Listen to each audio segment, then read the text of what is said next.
There's more to history than superficial victories. Your kisses unseen flow through my bloodstream. The blood is rushing, there must be something. Just do this one thing, reach out and touch me. Your love is awfully delicate, hug you for the smell of it. Trust our building element, don't hasten its development. I can't believe you're feeling me, love is what you're telling me. I feel for you unwillingly, and now your love is killing me. Your hands are all too innocent, schemes to make it intimate. Dreams of you play into it, scenes these days are different. I can't believe you're feeling me, love is what you're telling me. I feel for you unwillingly, and now your love is killing me.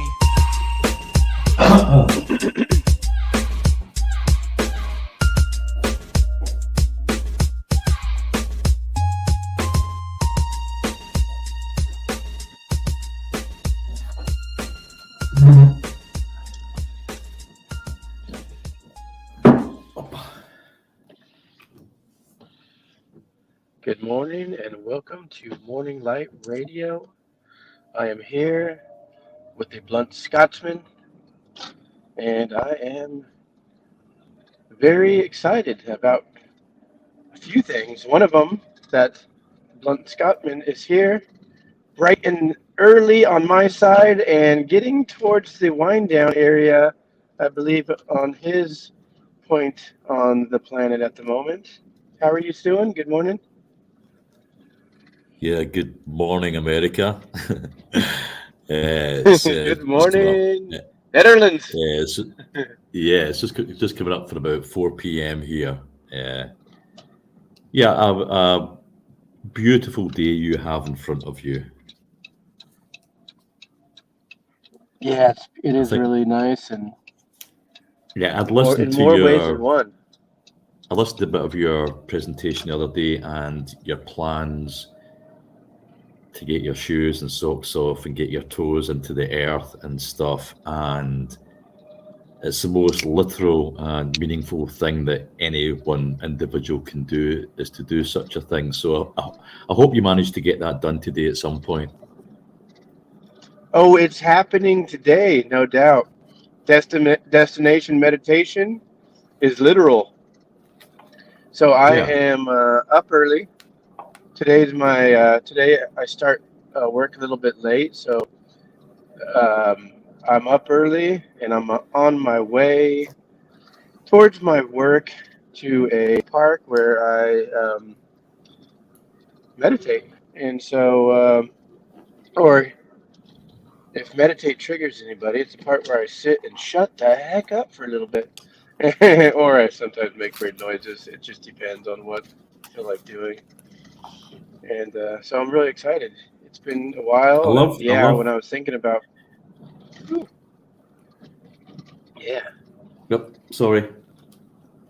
No, what I love. Tell me more. Yeah, I was just going to say, I love the play on words constantly. This thing is seemingly making itself very much in the forefront of a lot of my thoughts. And I love the word meditation and the very close connection, I think, to mediation. And that is a close connection. Yeah, and it is also, and it definitely when we realise the importance of the silence part, and yes, we can channel that into certain forms of formulated, described meditations. But basically, if an individual can find that connection within the silence of themselves, with the outdoors or wherever they may put themselves, it's a true mediation with yourself, because we don't really ever get that proper time to truly talk to ourselves, you know. Yeah, it is quite I think the first challenge for a lot of people, because I've talked to a lot of people about meditation, the first challenge is the challenge of the mind. People tell themselves that there's no way they can sit down and be quiet, and I think they have fantasies about what's supposed to happen and what they're supposed to do and all this stuff. Just like we have, when we're buying a new car, we have a fantasy. Or when I say we, I do mean me, and I imagine that some other people might share these same oddities. We have a fantasy that in my new car, I'm going to be cool, and now I'm going to get respect from myself and from others, and life is going to be easier, and or whatever the fantasy is. People have that same fantasy about meditation, and so that is why I have called my meditation practice "good for nothing meditation," and it's just to kind of help us. Yeah, I know. I really noticed that. I really noticed that, yeah, I've got my thoughts on that. But I think it's so clever, and probably too clever. You know, I love it. I totally love it. But a lot of the original things that I used to put up on YouTube and stuff, it was coming from deep sources of I don't know what. And a lot of the times it would make no literal sense of maybe what I was maybe trying to speak about, but in a really deep sort of sense, it was like, yeah, it is. But I love that it's for nothing, because we need to put ourselves in that place of nothing, like not knowing, but not needing to know. That this middle space, give ourselves a little pause from the whole vibration of the overload of it all. That's a very important point. We need to stop and pause. It's really good for Yeah, nothing. put a little pause on Really, knowing everything. it really is good for nothing, though, right? But that can be taken so out of It context. That's is. why but I think that's perfect. Yeah, and maybe it could act as like a cone or a cone. How do you say that? A cone? I don't know. They have the Zen cones that kind of make. When I hear them, most of the time my brain goes, "Ertz! Stop right there! You are frozen." It's interesting because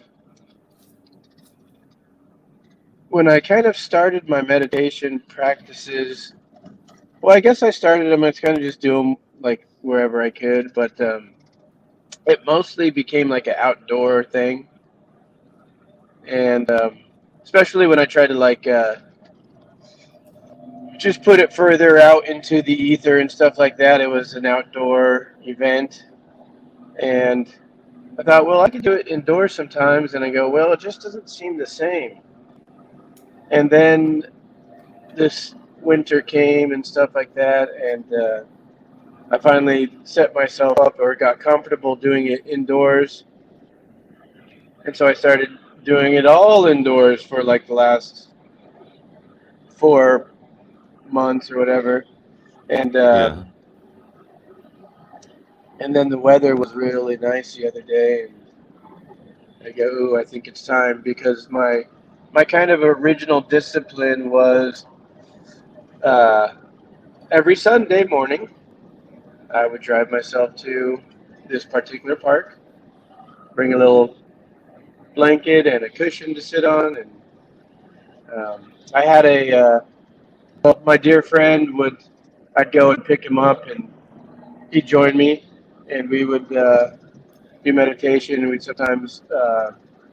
I'd sometimes serve rapé, and we would, sometimes do a little tiny bit of yoga and stuff, and just connect in that way. And I really enjoyed sitting with my friend, because I've noticed that there's just a little bit of a boost in energy when you have it kind of intensifies for me the practice when there's when you have that nice energy around.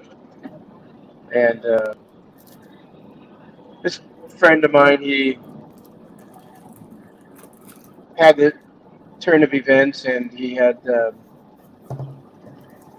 a few seizures while at work, and they found that he had a very large tumor,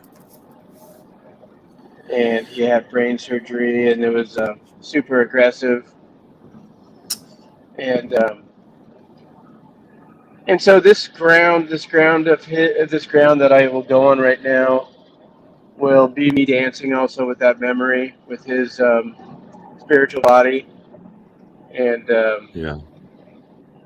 it's kind of has it has a, how do you say it?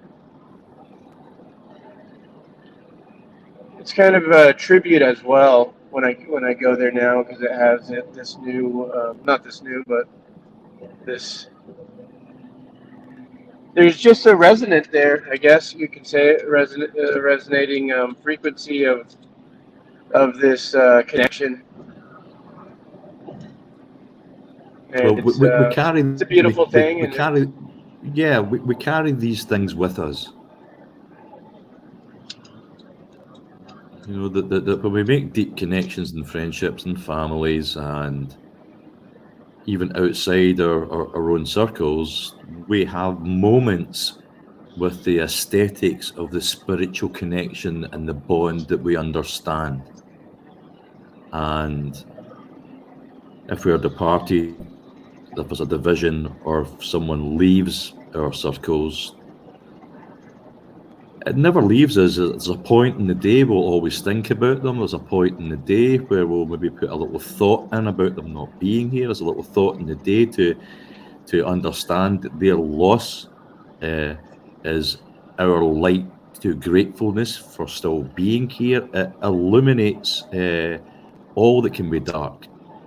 And they're very important, these connections, and it's like a sort of homage to the sometimes short and sometimes long spiritual and physical journey we're all on. It's a beautiful thing, brother. yeah, it is, and I'm so happy to be able to to spend a little bit of time today celebrating all these things I understand and things I don't understand, things that I might momentarily understand, and things that maybe that I've even forgotten, and just be there with the earth and with all that comes and all that goes, and in a good for nothing attempt to connect with something. Well, one of the deep resonance realizations that some people will have, I've had personally, when you get into deep vibes of meditation, is the deep realization that we are absolutely nothing. We are the very last corner turned in the connection to everything. Without everything, we are nothing. Our thoughts, our actions are all correlated by what we experience and what we come in contact with. And without all of that, without our friends and family, that we sometimes think that we're there for them, without all of that, we're absolutely nothing. And it's our codependency on that connection of real depth and love and trust and respect and all these sort of values that are real. We realize the significance of the inside of us is nothing without it all. There is an insignificance to us. We think sometimes we are so special, and without everything else, there would not even be a part of that thought. Yeah, it's really behind every great man, there's a strong woman. And that symbiotic bond goes not just between a marital situation, goes between all of those sort of bonds, because we so always will need the other.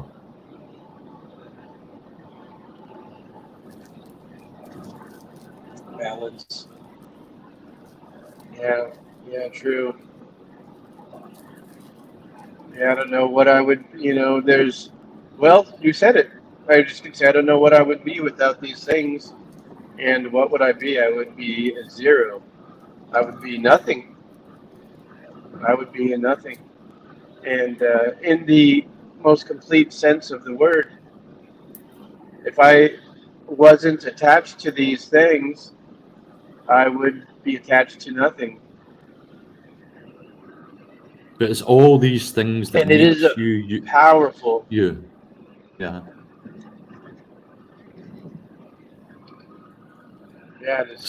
So we have the Our realization. So we have the realization that every single thing that I'm connected to, actually, it's all these things that have made me me. It's not really been me. It's all the things I've been connected to, I've learned in my life's journey that's made me me.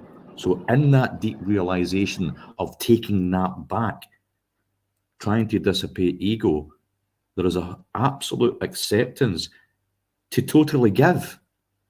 What? Oh my God, I have became this strong source of energy and positivity because of all of I've experienced and what I've learned from. It's time to give that back. There is a point of no need for search.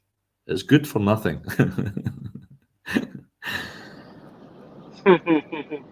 wow, that is in my mind, that is a revelation, and that is a very, very, very,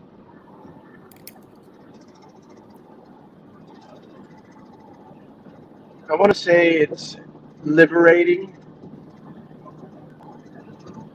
It is liberating. and It is. It's a also it great. is, Yeah. yeah,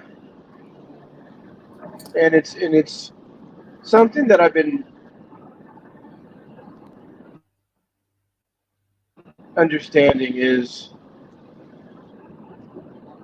and this may sound a little pompous and or it may sound a little bit, self defeating, whatever, however you want to see it, I guess. Um,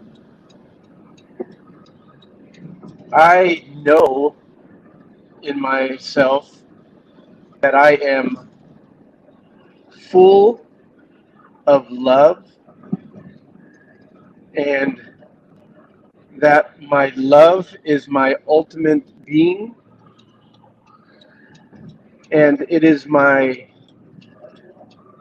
literally spatial grounding. Yes. And it is, and should I wish at any given moment to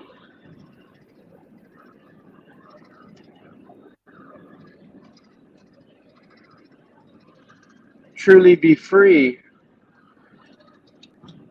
and it breaks my heart to even think it and say it, this attachment has to be unleashed.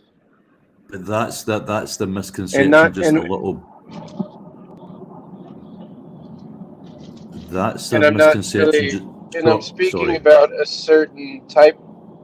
Yeah, I just wanted to say that I'm not talking about unconditional um,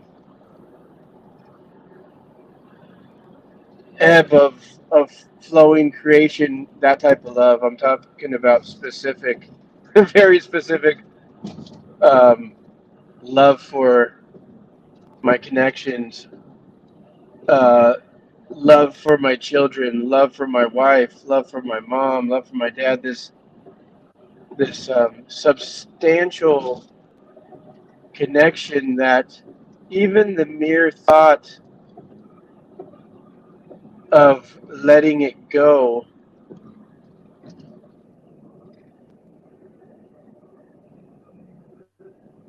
is like begins to take me far away, and it's a very demanding thing on my end. It's a very there is a lot of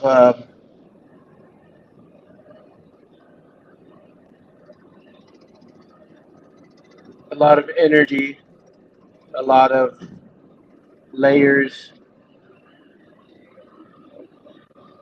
a lot of fear. I would say I would say that is the big thing. For me, it comes with a significant amount of fear. I think that's what I needed to get to the bottom of right here, and what I already knew, what I've already experienced, and enormous ways is there is the other side of this particular type of love, and that is the fear of losing it.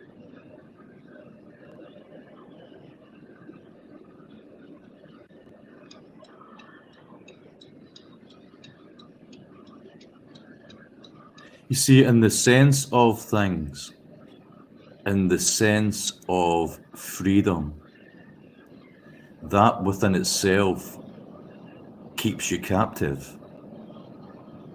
The deep acceptance that nothing is free, while we've confined ourselves in a place needing to feel free, which is to be released from a certain thing, which is mostly psychological and spiritual binding.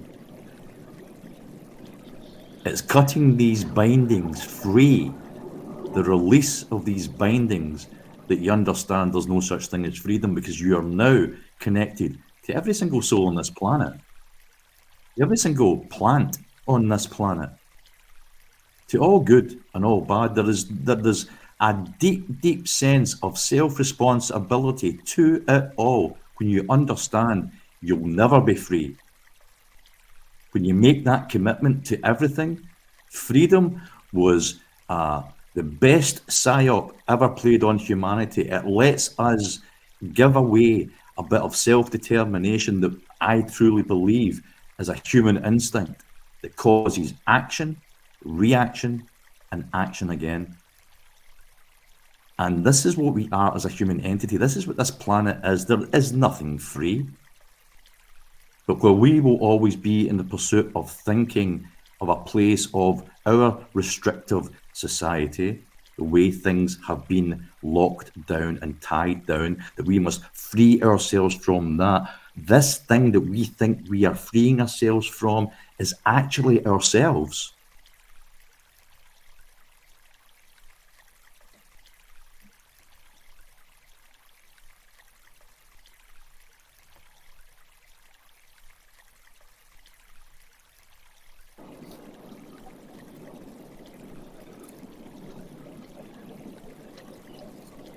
But that definitely puts me on trying to feel my way through that last part.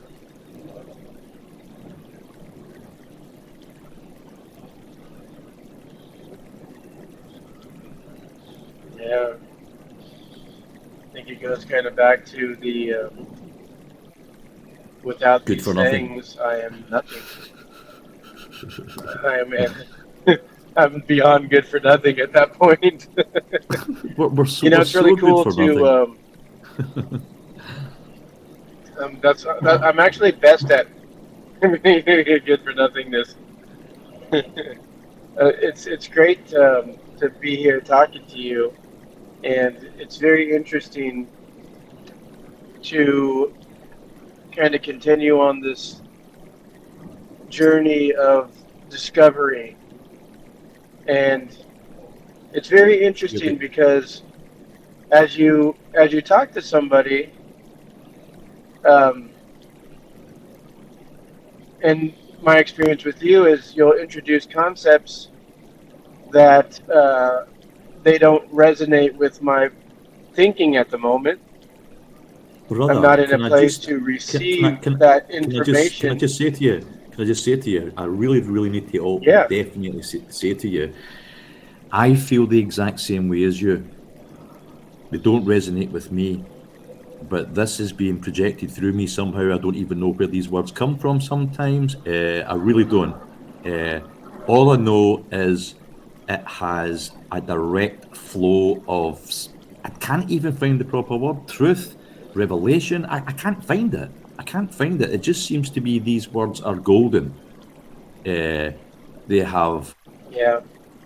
yeah, and it's like, it's not even as if it's like, Yeah. oh, well, maybe that's your opinion. Well, I have a different opinion because I maybe think it's not even a thing that's maybe even to be I don't even know if it is to be debated. They're like sort of like statements.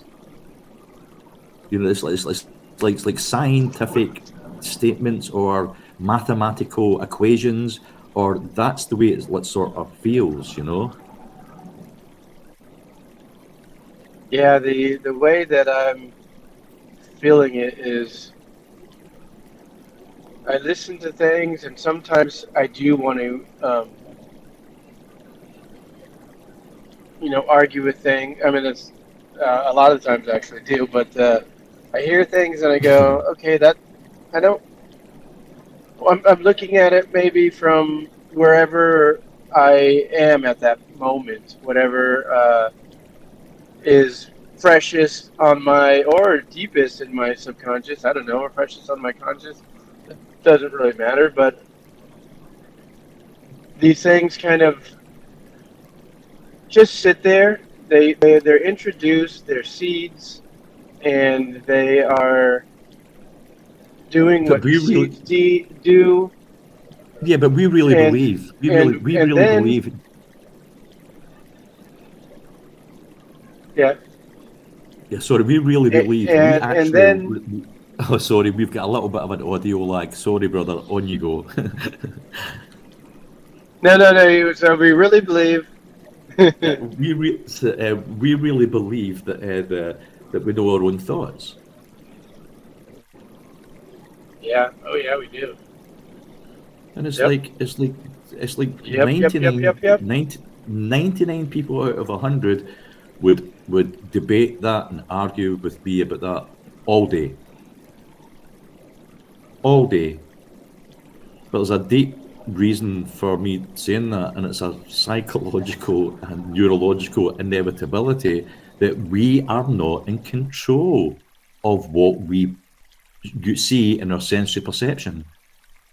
The part of our perception, part of our experience, what we determine what we have just experienced, is all to do with our upbringing, our character, our DNA, our heritage, of our perspective of any situation. It's sort of like ingrained into your psyche. There's no sort of self-determination or critical thinking. It's already, as you were saying, layered upon us.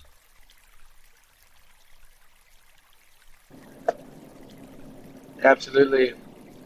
It is. I think it's a good thing to suspend that belief system when you can, when you feel it's appropriate, and to explore a good-for-nothing pause.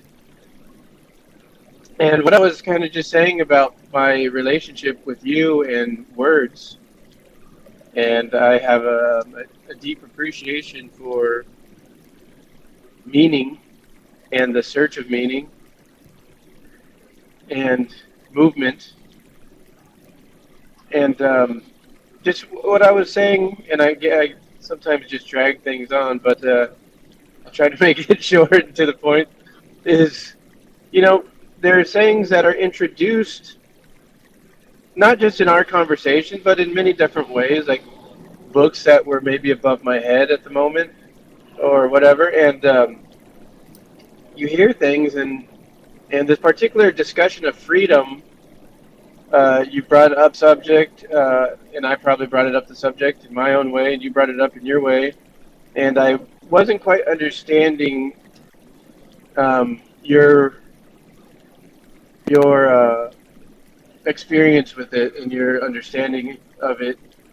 And today, by continuing in this path, in this conversation, things are, understandings, lights are starting to switch, and I go, oh, that's what he meant by we're never really free. That's the illusion that he keeps referring to. Yeah. And it's so cool, man. It's so cool. Yeah. It's the ion part of things also. It's the play on words, the illusion,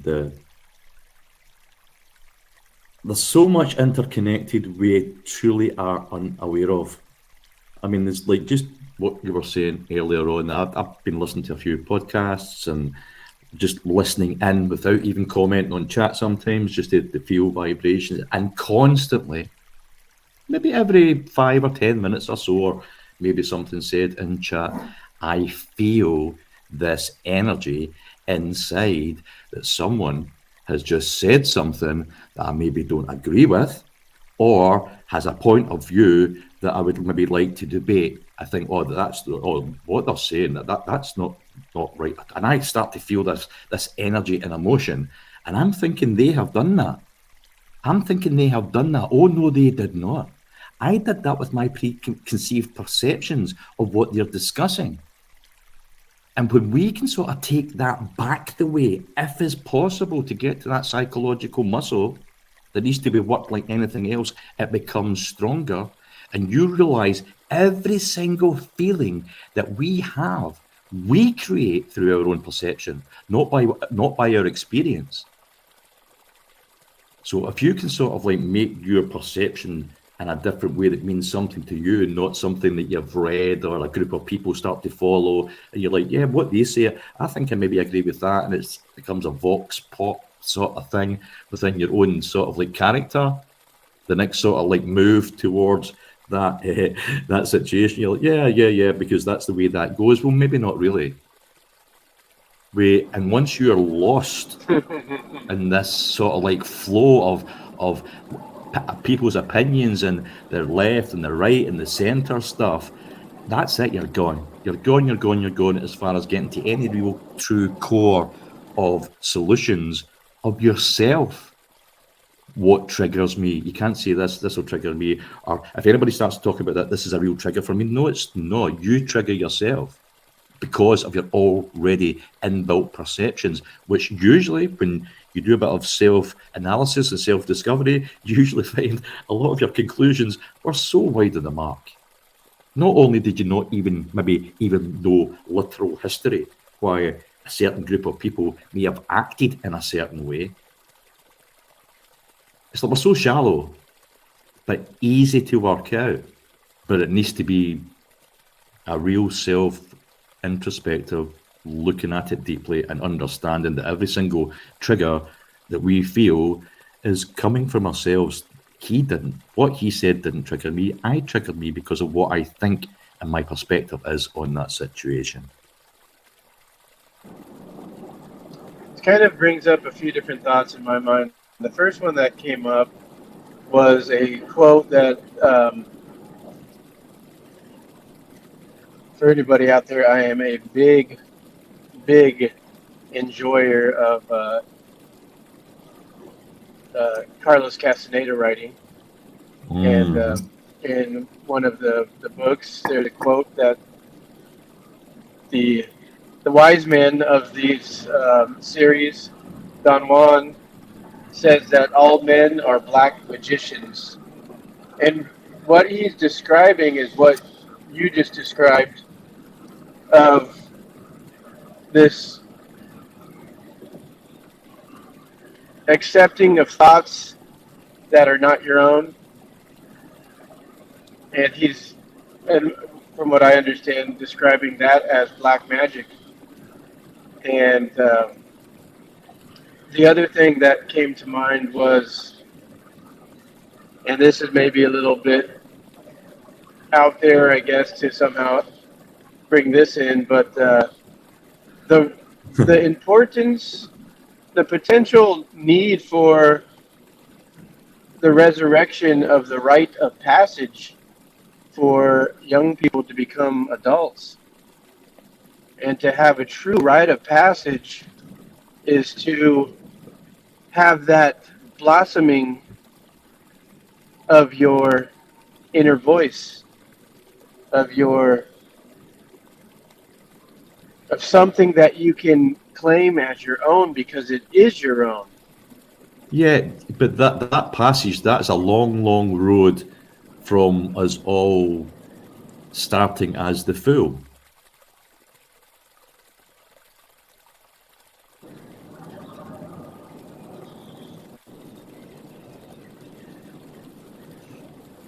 And in many different stages, I think, along that path.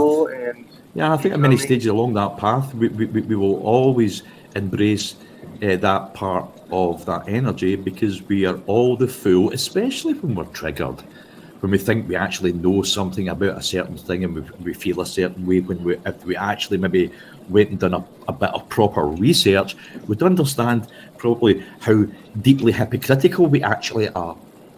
And then at that point, when you maybe realise that, you're like, well, that's just who I am. I'm not accepting that I'm hypocritical and I don't feel guilty for the way that I think, because that's it. You've lost the chance of actually getting to the core of yourself and be truly learning something. Yeah, I find this to be a very interesting subject matter in my own life, where kind of going back and the human experience. It's the human experience, and going, why do I believe this? Why do I believe that? And a lot of the times there's not a great reason for me to believe in a lot of things, and there's not a benefit to believing in most of these things whatsoever. Not only is there no good reason, no evidence, no personal experience, but there's also there's no benefit to it besides being able to mimic something, to echo. Yeah, but that's exactly something. it. As a mimic, as an echo, it's like so many people around the planet actually think that they do a real lot of good for the planet by sharing certain sort of notifications from Facebook. That's their deed. That's their good deed. That's their good deed. They're going through notifications, they're going through social media, and they're like, I've shared this and I've shared that, and I've maybe supported this. And what have you actually really done apart from click on a certain thing? What have you truly, in a core level, done? I do feel a lot of this is by design to give it away, and not just that as well. You had the thing by design. It's all a block. It's all to stop us connecting to the available energies. The same with a lot of the cloud seeding and the chemtrail, contrail thing. These sky sometimes covering effects that are put up there is basically to stop us having our visual sensory perception triggered almost in a spiritual sense by the galactic sky in front of us. Yeah, when you know the moon's there, you only know the moon's there when you see the moon. Certain people really do feel that and resonate. The same with sunrises and sunsets. When you have that sun coming over and you've got a beautiful sky, but if it's just a grey sky, there's a different feeling to that. It's all about feelings created as a vibrational expression. And that resonates. That is a true literal thing in Scotland from diagnosed physicians called SAD. It's called SAD. This is what the psychological condition is called, the mental condition is called SAD, and it's seasonal affective disorder. And because certain people in Scotland were being depressed by such a grey sky for so many days, that the doctors were starting to say, yeah, it's a seasonal affective disorder, it's because of grey skies, because they recognised the true connection that we have with it all, of so many things are blocked out, like the true source, core energy to our universe and everything we are aware of is the sun. That sun returns for us every single day, brings the light, brings the love, brings everything we need. Now, how have we been blocked from that? Well, they introduced a great story about the sun returning.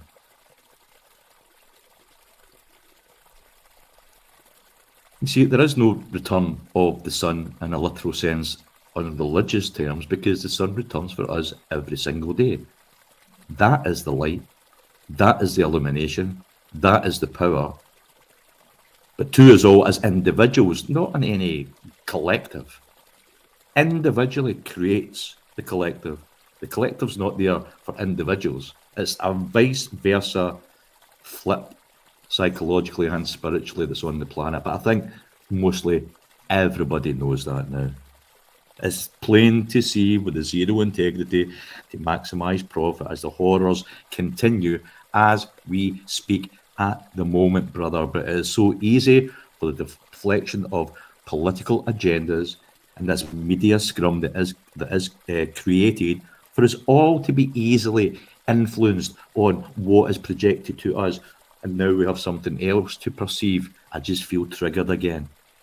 We get lost, but by design. They say in the land of the look behind, there'll never be any water.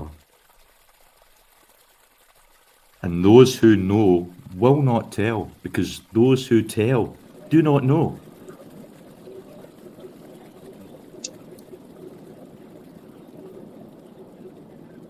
The Land of the Look Behind is a story about having to travel through hundreds and hundreds of miles of arid desert looking for water for the village.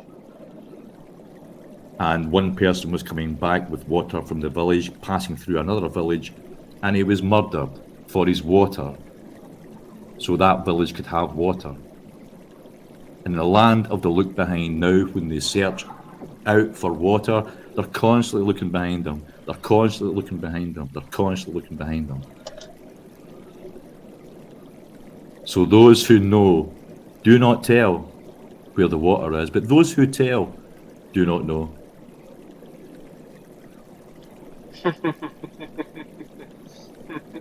I was trying to explore my mind and see if I had any reference on that story or the Land of the Look Behind whatsoever. I did not know.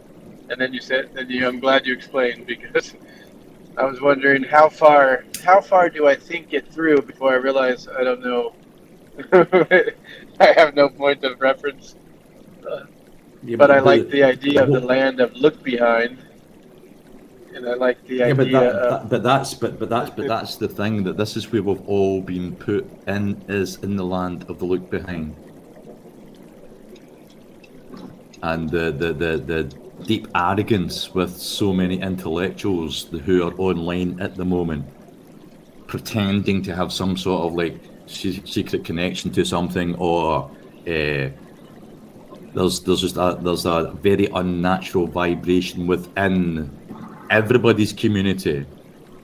You know, a lot of the things that I have spoken about definitely goes against a lot of the beliefs that are out there and implanted in society at the moment.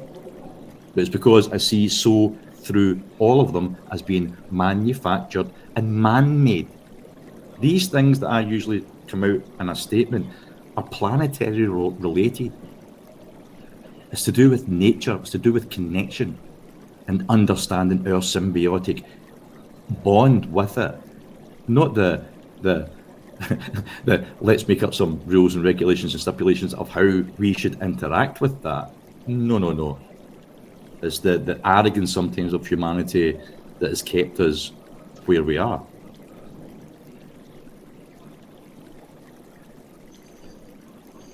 Yeah, and this is our journey. Oh yeah. Yep. This is the journey, and it's good for nothing. And I know that you spent your 40 years lost in the wilderness. You spent your 40 days, your 40 nights. Those 40 days and 40 nights, brother, was an absolute revelation for me, and I would fully endorse it with proper instruction for anybody who wanted to try a similar sort of thing. And definitely there would be very deep, meaningful instructions with anybody who would want to try this sort of thing, and also with a close family or friends understanding what you were actually setting out on, because the main criteria for setting out in any of this sort of stuff is to do some study and some reading first, which I did, and I couldn't actually believe, like, just taking this over a certain amount of time, what it actually did to the muscle of the brain. It expands, it creates a neuroplasticity effect that actually expands the brain in certain parts of the brain, that adds to an extra sense and understanding of your preconceived determinations. And I was like, well, I really need to give this a go. And I just yeah, once the main effects of the pharmaceuticals after 2 weeks had maybe left me, after about 3 weeks, definitely 4 weeks in, I knew there's no way back from me and I don't know where I'm going. I was so stuck in the now. I couldn't believe that it doesn't matter what's happened to me now. I can work all this out, and it doesn't really matter what's going to happen to me in the future because I feel great right this second. Nothing mattered where everything made sense. Totally understood it all. It was like, how is it taking this long? Why did nobody speak to me about this? How lucky am I still to be alive? So yeah, it's a revelatory sort of like self-experiment that I would highly promote.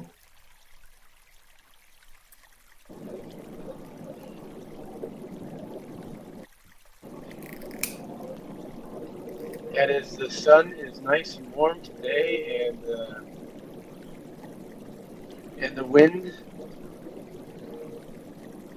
there's not much wind, so it looks very calm.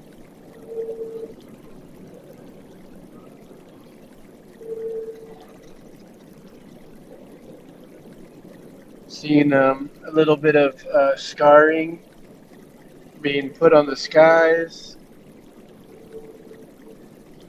And I am going to not trigger myself by it. I'm not going to inflict myself. Let me just say, brother. Let me just say the trigger is the weights in the gym. The trigger's the exercise. It's great for us to feel triggered. It lets us know how out of control of our thoughts we are. It's like if absolutely anything makes me angry, I know that I've not been able to control my experiences. I don't want to feel angry. I don't want to feel anxious. I don't want to feel depressed. So I will manipulate my experiences to not feel that. I'll have a different perception on things. And it's having those controls of your emotions that drives a deeper sense into things. It's not sprinkling hippie magic dust and clouds with silver linings. Far from it. It ain't Alice in Wonderland stuff. It's creating a proper connection to what true wonder actually means. And it's an exercise. It's a constant. It's like when you feel these feelings, it's a great thing to be, you can slow it down now, because we do not go back in what we have learned. So what we have learned is that, wow, everything I experience when I feel triggered, I'm creating these emotions. I'm creating these emotions through my perspective on certain things. So now we know that point. Let's have a look at my perspective. How have I formed this perspective on this thing? Where did that come from? Why did I start to feel this certain way about this subject?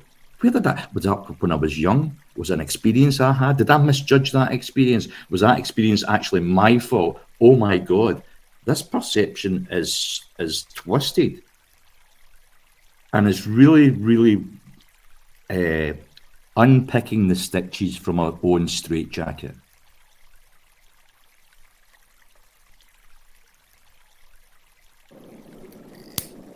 Yeah, it's a very, very interesting thing. And there is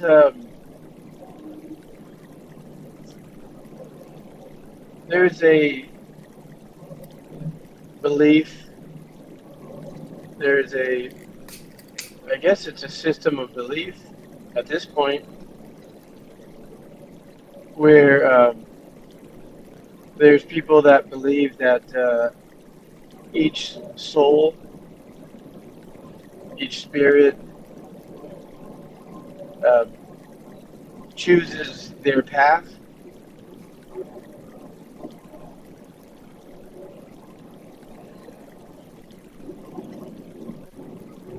There's many beliefs. To me, it seems like, yeah, and to me, it almost seems like for the purpose of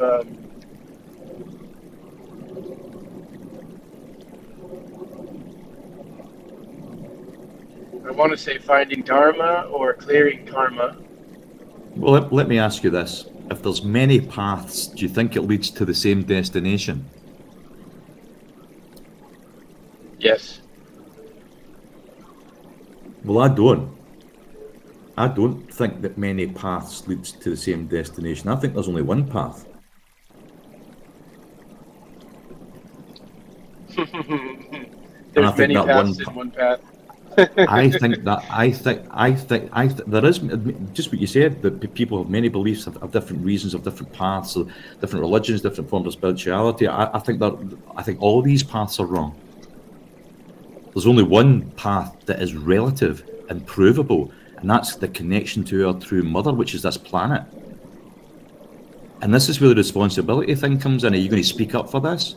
Or are we just going to keep saying, well, it could be the stars, or it could be something to do with Jupiter, or it could be the chakras, or it could be these Buddhist monks, or it could be practicing Zen, or Hinduism, or Buddhism, or even all the different splits of Christianity. Yeah, man. Yeah, man. Yeah, man. Yeah, man. While we still walk on her, we feed from her, we build on her, we use her, we split her up. How arrogant are we as a species to disconnect from our true mother? Bastardized humanity into so many different splitted spirals and spectrums of connectivity and narcissism, that we've all became narcissists, we've all became hypocrites.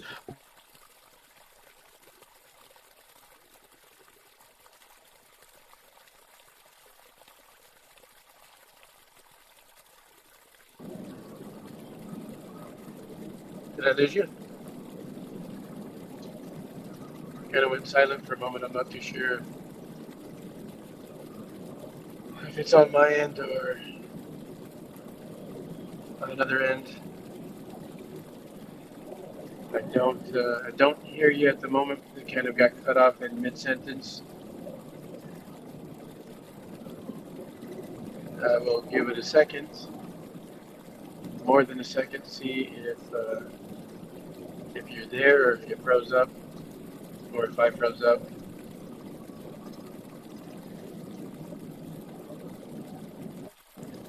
Oh, he did freeze up, and sure, we'll get him back in here.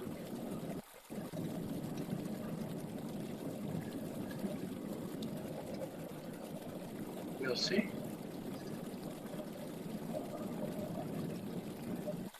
You are listening to Morning Light Radio, getting words of wisdom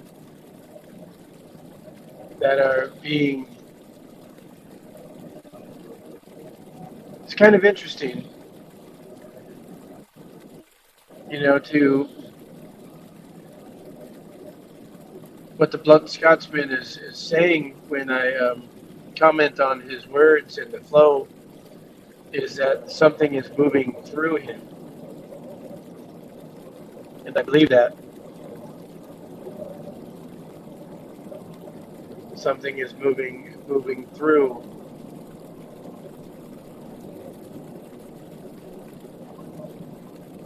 And that is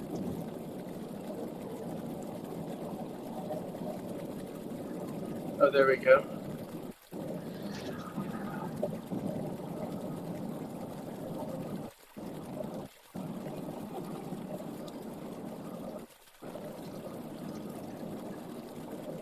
Are we back, man?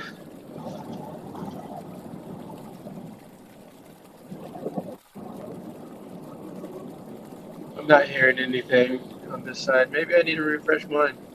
Well, mine actually refreshed itself. It kicked me out a second ago. I just took another EMP there. What's been happening to me is that my whole computer has been blue screening out, saying that Microsoft has detected an issue, and it shuts everything all down, and then it reboots everything back up again. That's been happening for the last week or so. Yeah, I know what it's detecting. Yeah. It's detecting meaning. Yeah, You're too many not supposed to have buzzwords. meaning in your words. No, because AI generation is all about the meaning of life, and to ask it questions, not about the life of meaning. It doesn't. It's no substance. Yep, indeed. Yeah, we kind of left off I was bringing up this idea of the ultimate responsibility for your life, the ultimate responsibility even for your birth, your birthplace, your birth family, any abuse, any absence of abuse. And I was talking about that, and that there are people that, based on their life experiences, and it correlates a little bit to some portals that I've looked through, that they believe that is a decision that was made out of the human form. And just based on my introduction to this information, it's like the complete opposite of a cop-out. It is extreme responsibility and acceptance, like in the most extreme possible way. Yes, because we have true, deep, literal ties to things. We have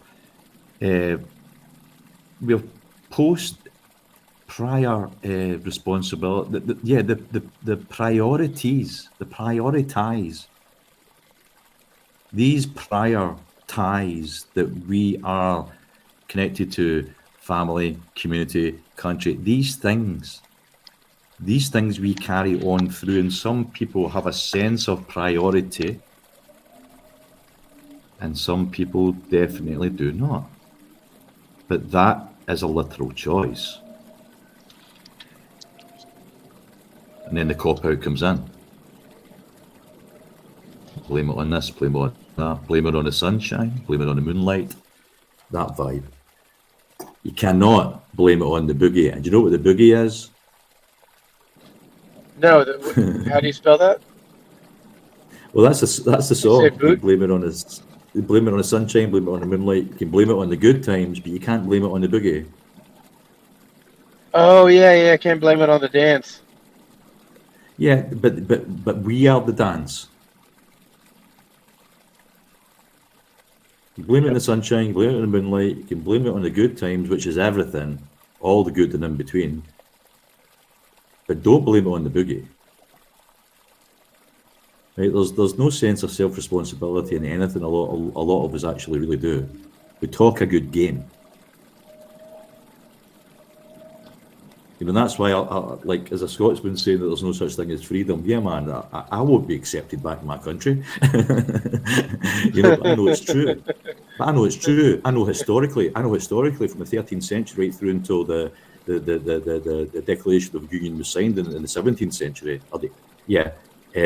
I know that there was an absolute misguided energy that was deeply inherent now in every single Scots person against hating the English and fighting the English, and the nationalism and the proud Scots and the fighter thing was born. I don't know what else those people could have done at that time, but to try and come together as a nation. But it was always going to be deeply divided what the English did in a physical sense with their ethnic cleansing and their spiritual sort of like dividing of Scotland as a nation. So it was all, unfortunately, historically tragic, but worthless. And this idea of being able to be free of something, okay, let's just keep this quick. Now you're free of that. Where are you now? You're somewhere else, but you're not free of that, are you? So where did you go from freedom to not being free? Oh, I'm free from that thing, but yeah, you're free from that thing, but you're now connected to that. Yeah, but I don't feel as restricted from that, but there's no sense of non-connection. You'll never be free of anything. There's no such thing as freedom. The word that I like to play about with is free-dumb.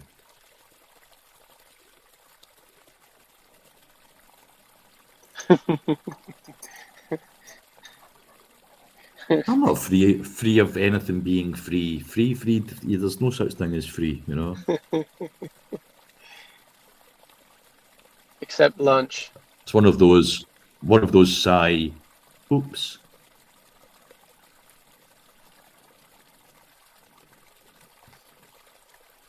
It's a psyops, man. Let's introduce a thing called freedom. What does that mean? That people have an idea of what they are entrapped by, what they're tied down. At one point in their life, there's this thing called freedom, but they don't have that any longer. And now, in a modern sense of people work all their life to try and be free of something, and maybe never end up being free because by the time they have that sense of freedom, they can't walk, they're in a wheelchair, their health is not good, they're maybe at a certain point in life, and that's a general sort of like look on humanity. Yeah, and I think, to me, it does go back to semantics, and it goes back to one's relationship with words. It does. And we can tell ourselves different stories about freedom or the lack thereof. And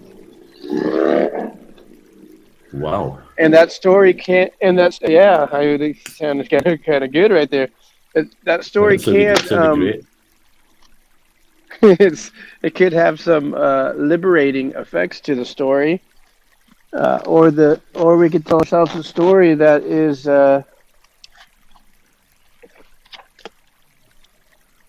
crushing, where we restrict that brain pattern that you're talking about. When you did your 40 days and 40 nights, that neuroplasticity, we can improve that with the way we think, or we can. But do you know something? Reduce that. I'm sorry to interrupt you, but do you know what you're saying there? That we can improve the way we think. Not at all. This is a thing that I've discovered through the psychology and reading the neuroplasticity thing, is it has a trifactor effect with being physiological, biological, and spiritual. So even though, yes, on literal senses, we need to think things for determination, but there's a deep discernment involved in this, apparently, that I have actually truly experienced. So what I have now found out is, maybe it is only me, and maybe there are people like me, but this chemical effect in synesthesia that has a strong physical feeling of discernment when a certain situation arises, like that gut instinct that they talk about. So it's not just on the mechanics of being able to work things out, more focus, rationalize, be able to have a deeper reason for where your maybe perspectives were easily given away just through maybe just lack of knowledge or understanding. There's a deep resonance of a feeling to a more connective part of you. And is it soul? I'm not sure. I really just do think that the consciousness debate is the sort of clothes that your psyche ends up developing for how your soul is dressed. Well, I think there needs to be a tiebreaker sometimes. Right, yeah. And I think that tiebreaker needs to be our intuition. We have to. Yes. No, we don't have to. You don't have to do anything. But again, just words. But it's, to me, I prefer to use my intuition and have some discernment in regards to what feels best for myself inside, on a spiritual level, on a earthly level. Yeah. On a health level. And I think that's the best information that I can get. The best information that I believe I can get is that feedback from my own intuition. Well, just what you're saying there, other than the transitional points we all go through for refining and trying to be in touch with our discernment and intuition, it is a crossover. When you know you have intuition and discernment, you have these things. You have these things now that we will constantly trick ourselves out of implementing this natural energy. We'll take ourselves away from knowing that we knew and making up some sort of like nice, easy cushion to psychologically sit on because we didn't follow through on what we felt. Yes. Oh, yeah. This is a perfect, man. I'm just going to sit with you, man. This is great. Yeah. Yeah. Please do. It's really cool. I have nice moving. Well, I could actually turn off my dubbed water because now we have real water here. Okay. I think you could probably hear it. Let me see if I can change the camera view for a second. It's a beautiful morning, man. It is so gorgeous. And you automatically received a thumbs up this morning, like 3 hours before you started, because just with your true intention and getting up in the morning to do this sort of thing. I think it's a beautiful thing to be wanting to share this sort of vibration out to anybody and anything that may be in touch with the vibe. So yeah, man, a thumbs up isn't even, it's not enough a thumbs up. Thank you. Okay, my camera is moving a little slow, but I'm gonna put it down for a second. You can do it. Yeah, see that sky you have there? Oh, that is gorgeous. And now I'm gonna have a little bit of foliage if this guy ever. Okay, it's open. That's real. Hey, do you want to hear the synchronicity? Yes, sir. I do. Brother, the synchronicity is this: that as you were setting up there, I was about to just say, I've did this thing quite a lot. I would go out into the forest at night time, full moon, build a fire. In fact, there's a particular place that I like to go in Holland, and I've made a video about it, and it's called the 3-Tree Beach. And I see that tree sort of like 4 trees, but that's the way that it looked like. It was like one tree that had 3 trees.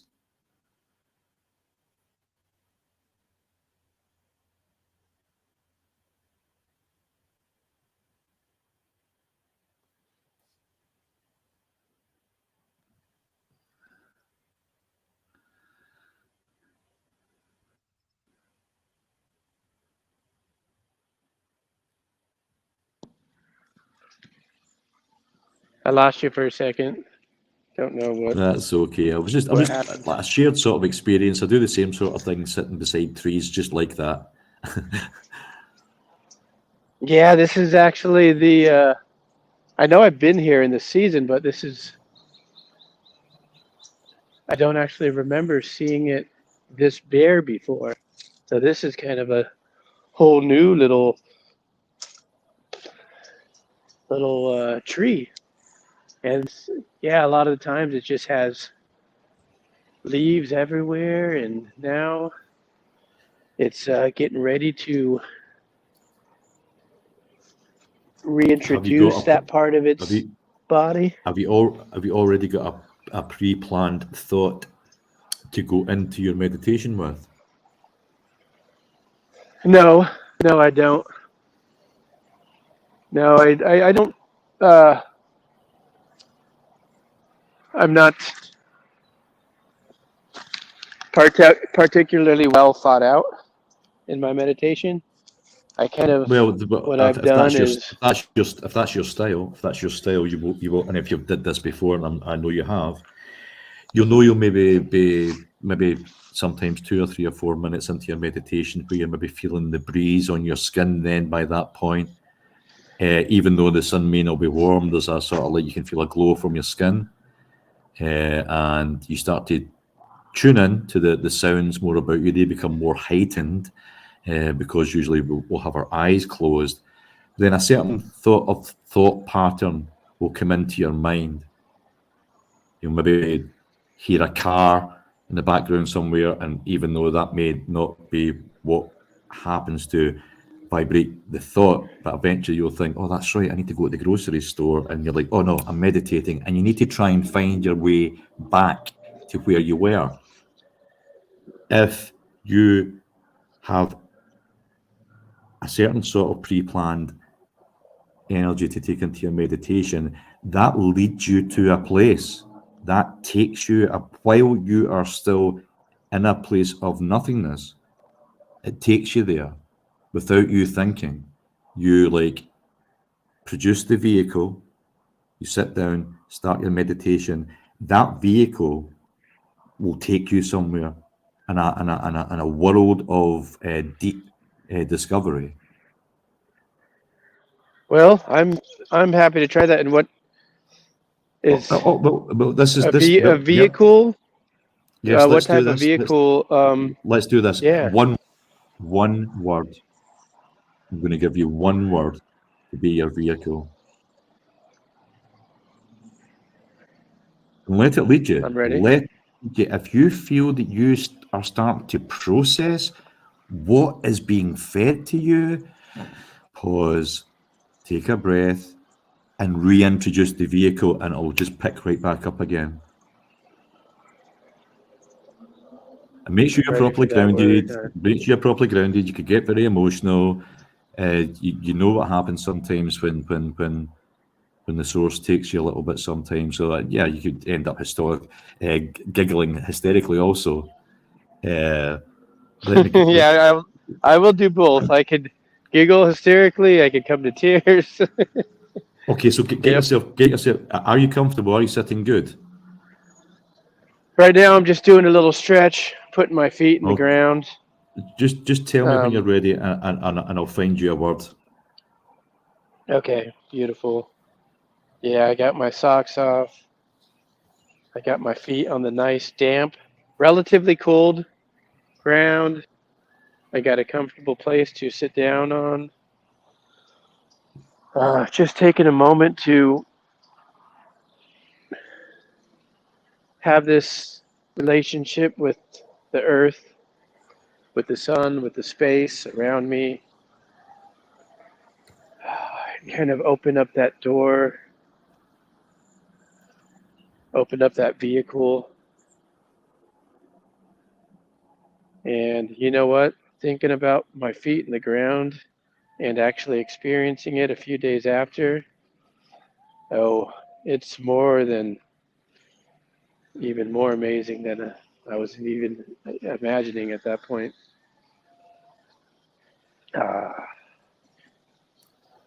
What I'll do also, just in case there's maybe someone in chat or someone who maybe watches the video back, I'll say the word, but I'll type it in chat here also. If anybody may be joining in with us doing this. Okay, all right, I'm gonna take my seat.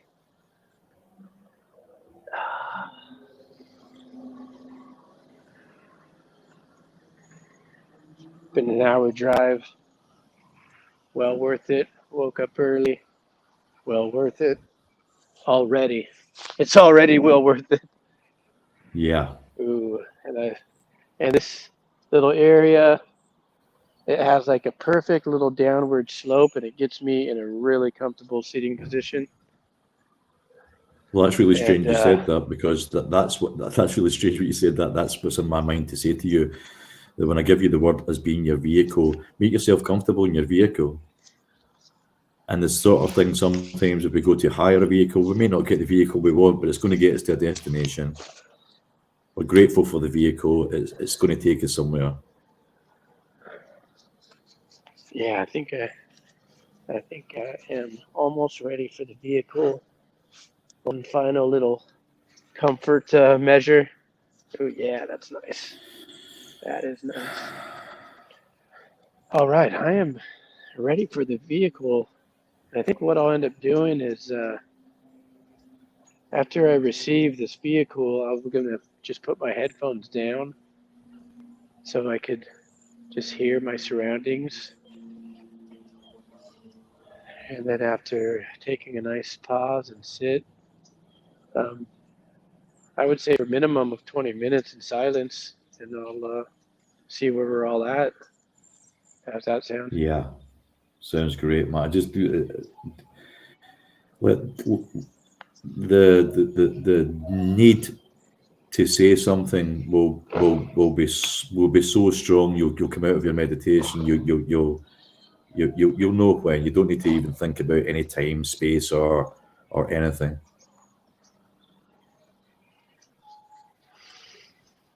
All right, I feel ready. Okay, our vehicle. The word is why. Received, and I'm going to take my headphones on and I'm going to work with that vehicle. Thank you. Yeah, man. Thank you, thank you, thank you.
Oh,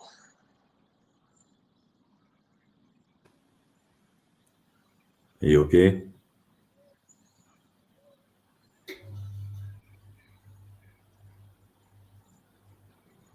oh.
Hello, hello. Good morning. Good morning. What a surprise. What a morning surprise. Man. How are you doing? I am out for a nice, beautiful nature walk. Oh, man. How that? So that is the lake right down there behind me. There's a lake right at the end of that camera. Really? So just Yep. right. Cool, man. I'm walking to it. Oh, dude. That is too cool. Right now, I'm rushing to get to a bathroom. Oh, That's the best. Yeah, that's my life. Oh man, it's such a cool view right here. It's just pretty, man. There's trees everywhere. It's just glorious. Is that by your new place? Well, I guess it would be by your new place because you said your Yeah. new place. Yeah, my complex is right behind me, behind those trees right there, about 200 yards. Wow. oh, cool, man. Yeah. And then, yeah, got that lake right down there. Super cool. Man, I love the water. So freaking nice. Those trees. What a My good. favorite place to be. Yeah, what a great place to be. I don't know what happened to my camera. Just, I guess it wasn't getting enough attention. Touching it, looking at it, and doing all that stuff. It decided to say, doesn't care about me anymore. I'm going to shut off. I didn't want to interrupt in case how deep you were into your meditation, or I didn't want to say I didn't want to say anything until you came back. Right on, right on. Yeah, I had wasn't close enough to the camera to really catch anything with my eyes besides a little flickering, and then I saw it shut off, and I go, well,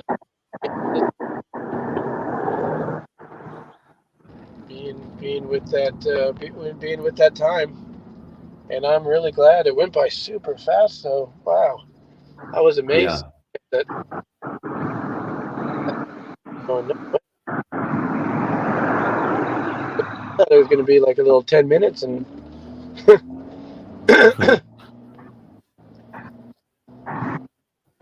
Yeah, man. it was good. It was good things. Very good things. I definitely released some DMT in that moment. Well, that's good. It's that's one of the words that was introduced as the main inquisitioner to our spirituality reasoning. Why is the big boy? It's all about your real true reason for purpose, your real true reason for reasoning, and within spirituality, the why has a place in life purpose. It says as once we get to this introspective part of ourselves, the why becomes the key. Your why is your key.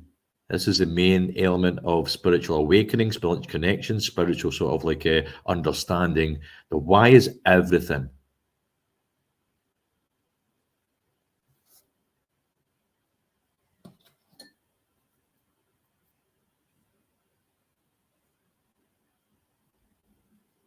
That's a great question.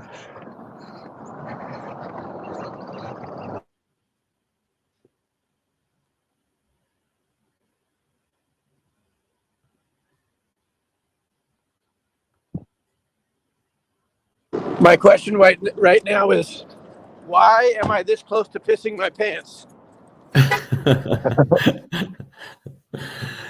Yeah, man. Well, I love the woods, man. You know why.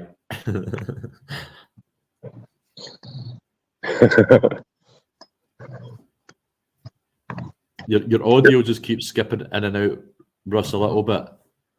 Just go Yeah. break, mate. Yeah, I'm going to get back to the home base here where the Wi-Fi is. A beautiful morning, man.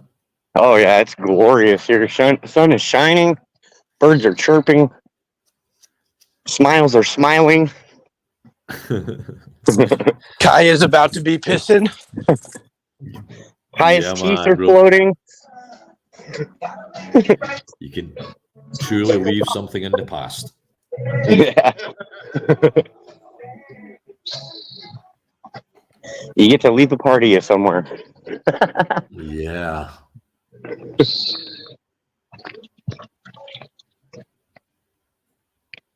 I'm expecting a little bit of a storm to roll in here tonight. Yeah, see, you got a bunch of overcasts today. Yeah, it's coming tonight a little bit, man. We get it. We're flat here. Whatever comes from Germany, all of the Netherlands gets it. There's no diverting any weather here. It's like, yeah, here it comes. North to south, east to west. The whole country gets the same weather, man. Well, it's like here, if you don't like the weather here, wait about 20 minutes normally. Yeah, well, the thing is here, you can actually stay in front of the weather here because it is so flat. There's no valleys and mountains for the weather to be sort of like disassociated and move to different parts. So yeah, man, it's like if it's coming north, it's coming north. Right? You better run. Oh, man, what a nice day. It might even get up to 75 degrees today. Oh wow. Say it's about 64 right now. Can't complain. Freedom! The bees and the butterflies Good. are all starting to. I do what? know what freedom is. You feel Does it like a still new work? man. Freedom is an empty bladder. that's a much better definition. That's the perfect analogy. No. Freedom means a lot more than that. Just try it. Just right. Oh, that's funny. I've seen the other side. Yeah, exactly. I've seen the light. What's the light? Through that door, turn left. It says gents. Oh, that's funny. Man, that little tree, that tree foliage, peering into that was amazing. Was so Yeah. amazing. Oh, I love being in nature. Oh man, just freaking gorgeous.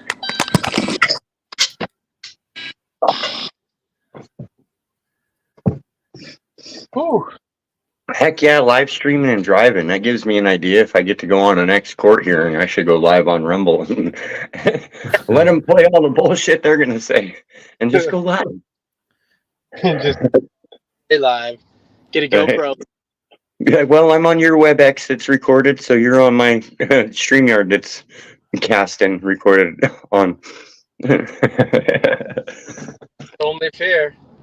Right? I'd be like, seeing how, this is one-sided, I thought I'd even the game up a little.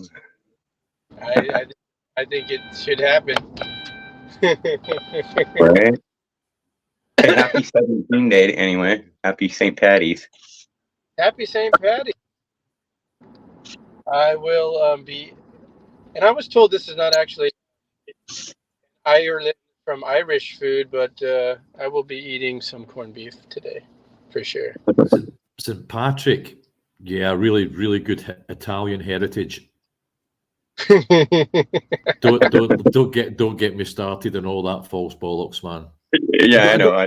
Don't get me wrong. When I worked as a bar manager, it was one of the days and the weekends where we made our most money. It was a great event for people enjoying themselves and that sort of stuff. But yeah, man, just a false narrative, ka-ching, ka-ching. It's all good. Get a lot of bangers coming in the bar, huh? A lot of Always. all mashed. The whole place would be done up sort of like all green, white and gold for the full weekend. There'll be lots of different Guinness on show and lots of Irish music and Irish food and stew. And yeah, man, very quickly you would move on to Easter. Then the next event, and then the next event, and then something else, and then the next bollocks, and then the next false celebration, and then the next give it away, and then the next spend your money, and then the next drain your energy, and the next you've got no soul. But yeah, man, It is what it is.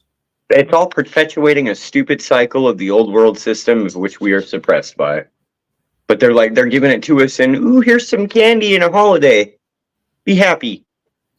And you're free. Yeah, man.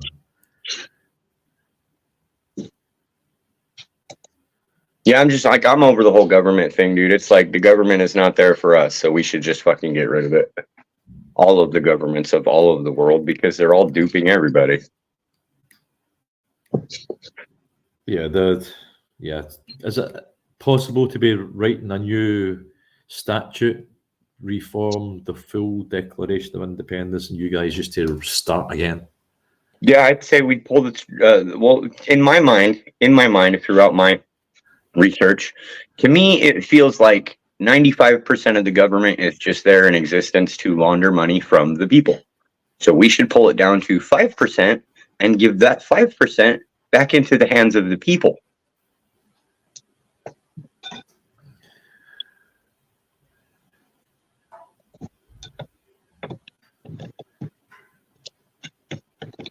And that's like every freaking country you can think of has got the same damn issue, same damn problem by a control structure of government that did not have the best interest in mind.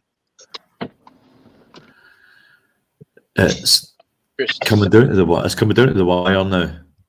It's like ultimate, picture of the ego. That's all it is. Yep. The ultimate ego construct. Perpetuated indoctrination, perpetuating the cycle. Created by the Blunt Scotsman collective conscious. Oh. Sorry. I heard. No, it's okay. It's okay. I've got a fantastic disclaimer where I can just blame it on the psychedelics, so it's all good. That's like perfect. You're like, it's the psychedelics. Wasn't me as a symptomatic side effect of the medication that sometimes has me talking sort of like wisdom terms of bullshit, you know. I embrace them all. I'm so glad that I know nothing and still are prepared to practice understanding. That's where I'm at. Because everything I think I know, that's not. I don't. That's not things to know. Those are just things that are easily accessible through the internet and things I can maybe memorize. And that sort of stuff. That ain't knowing to me any longer. I need to get rid of all that shit. You know, I'm quite happy really not knowing anything and just practicing reading vibrations, discernment, intuition, and just practice understanding. You know? Right, because what is diving in and knowing do? We already know how bad it is. So why continue to keep diving further into the black pilling of yourself, right? Do you know something? That's beating ourselves up over decades and decades over different conspiracy theories that eventually became conspiracy facts. When it gets to the point, what difference does it make? Exactly. And do you know something? See, when I get into this with the flat earthers, the flat earthers took this really, really personally. What do you mean? It makes a big difference, and they rolled out all these reasons why it made a big difference, but eventually it got to. But what does this all mean? It means that they've lied to us forever, and I'm like, Well, I'm so elaborate about knowing nothing that I don't even know that I know nothing. Dude, people call me smart, but I'll tell you right now, I don't know shit about shit about shit. You don't even know you know nothing about nothing. Right. Because it's so vast and infinite that you couldn't even claim that you know. It's infinite, man. Some people say I'm full of shit, but really I'm full of nothing. Well, we're almost like infinitely full of shit, you know, our whole lives. Good morning, America. This is the Sunday morning service of The Twilight Zone.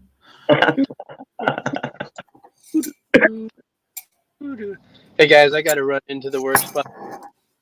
Hey man, it's been great spending time with you, man. And I'll get a little chat to you later at some point. I'll chat to you at some point about the why. Yes. Yeah,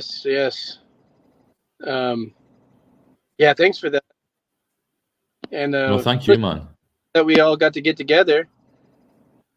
And spend a nice morning, evening, this way, and see some beautiful nature from different angles. nice skies, beautiful things, and love you guys, man, and have a blessed day, and let's carry on. Yeah, you too, Peace, brother. man. All right, gentlemen, love you guys. God bless. Love you back. Peace.